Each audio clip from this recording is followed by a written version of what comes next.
Now we are going to give the formal proof of Wick's theorem.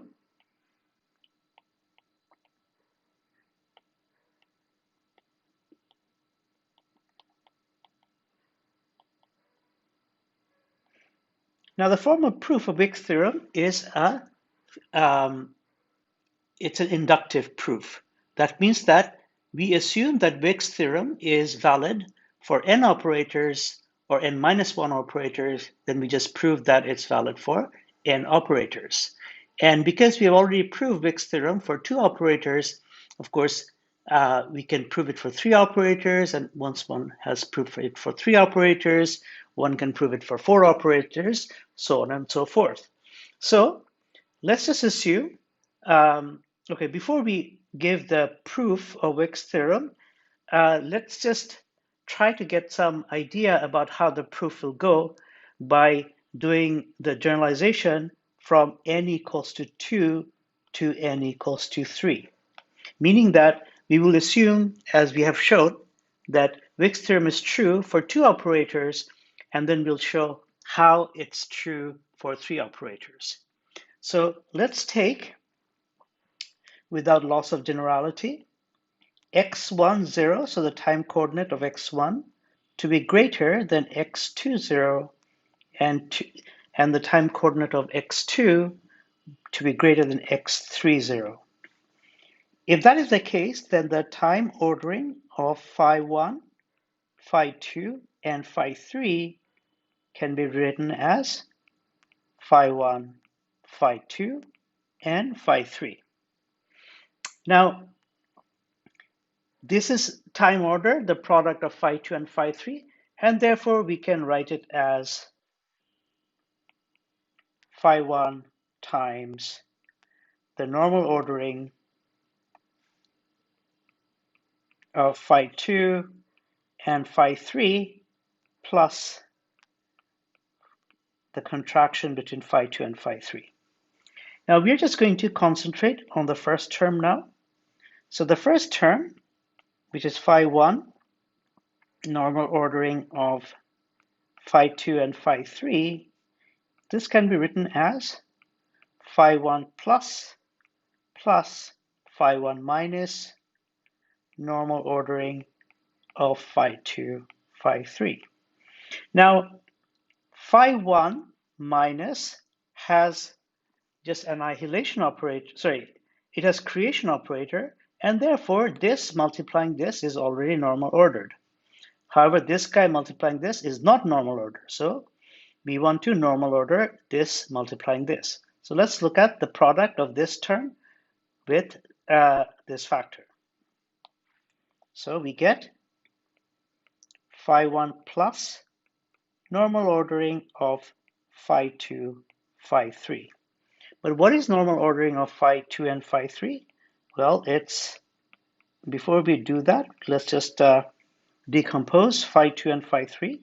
So we have phi2 plus phi2 minus product of phi3 plus phi3 minus.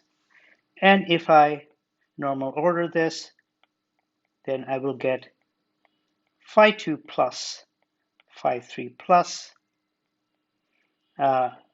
phi2 minus phi3 plus phi3 minus phi2 plus the last term phi2 minus phi3 minus. So you can verify that each of these terms is normal ordered because phi plus contains the annihilation operator, whereas the last term doesn't have any annihilation operator. So we are now going to normal order these terms.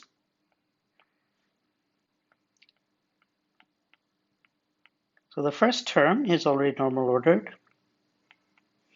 The second term is not going to be normal ordered, but we can introduce a commutator.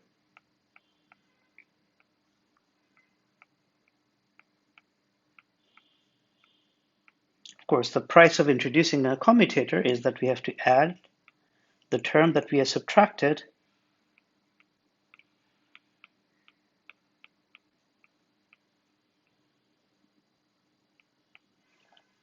So this takes care of this term, and now we have to do the same for this term.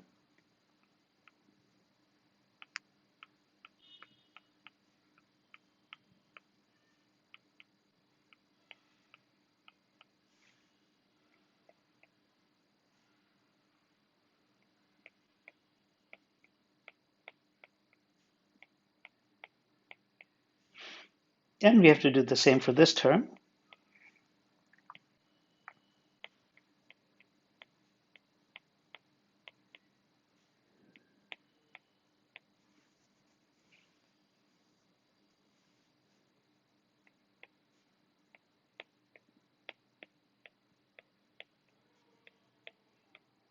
But we see that the term that we generated from trying to normal order this guy is not completely normal ordered yet. So we have to do another step.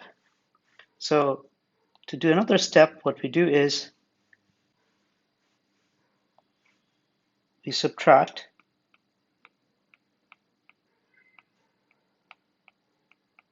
then we add.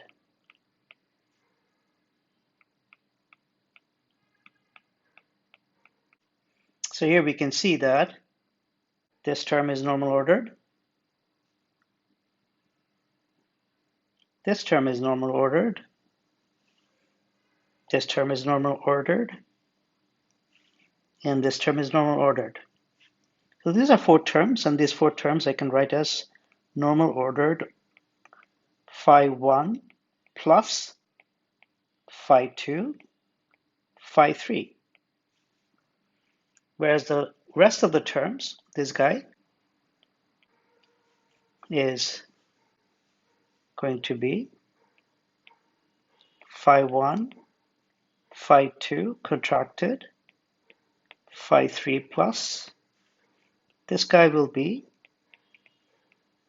phi1, phi3 contracted, phi2 plus. This will be phi1, phi2 contracted, phi3 minus.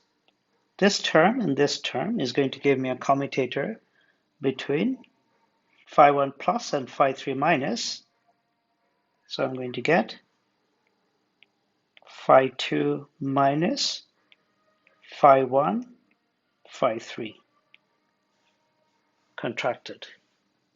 So this we can write this as normal ordered phi1 plus phi2, phi3, and then we can combine this term and this term to be contraction of phi1, phi2, and phi3, and we can combine this term and this term to be phi1, phi3 contracted with phi2. So in other words, what we have shown is that the time ordering of phi1, phi2, and phi3, which we have assumed to be time ordered anyway, is equal to phi1, phi2, and phi3. That's going to be equal to the normal ordering of phi1 plus phi2, phi3, and then the normal ordering of phi minus phi2, phi3, and then we have the normal ordering of phi1 contracting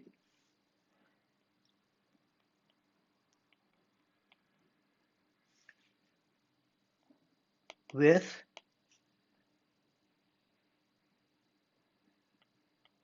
each of the other operators. So if we have, so this just proves the technique about how to normal order individual terms by introducing commutators So if we have n operators, which are time, then the time ordering of n operators, and if we can assume without loss of generality that they're already time ordered, then this can be written as phi1, phi2, dot, dot, phi n. If they're not time ordered, then these indices just will be different. And then this can be written as phi1 plus phi1 minus times the Wick's theorem applied to these operators, which would be time ordering, which would be normal ordering of phi2 dot dot say phi n plus all possible contraction involving phi2 to phi n. So this then can be written just by using the technique that we have shown above to be phi1 plus times, what we have above in the normal ordering plus phi1 minus times this. But this is already normal ordered. So all we have to do is to normal order this. And we saw that when we normal order this, this will generate the contraction between these guys and all the other operators. Therefore, we will have proven that this is equal to the normal ordering of phi1, phi2 dot dot phi n plus all possible contractions